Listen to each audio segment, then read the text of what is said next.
அப்பா என்னம்மா? அப்பா என் ஃப்ரெண்ட் வீட்டில் படிக்க போயிருக்கான். எதுக்கு நம்ம வீட்டில் பிடிக்காத இல்லையா? அதுவாப்பா குரூப் ஸ்டடீஸ் போ. சரி ஏதோ சொல்கிறேன் பா. அப்பா இன்னைக்கு மட்டும்தான். சரி பொண்ணால விடுறேன் போ. என்ன பொண்ணு ஃபோனை வச்சுட்டு போயிட்டா? சரி போய் கொடுத்துருவோம்.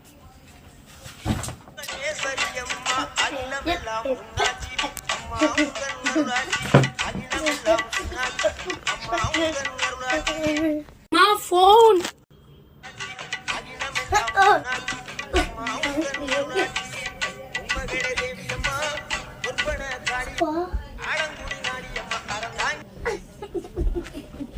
இதான் உங்க ஊர்ல குரூப் ஸ்டடீஸா?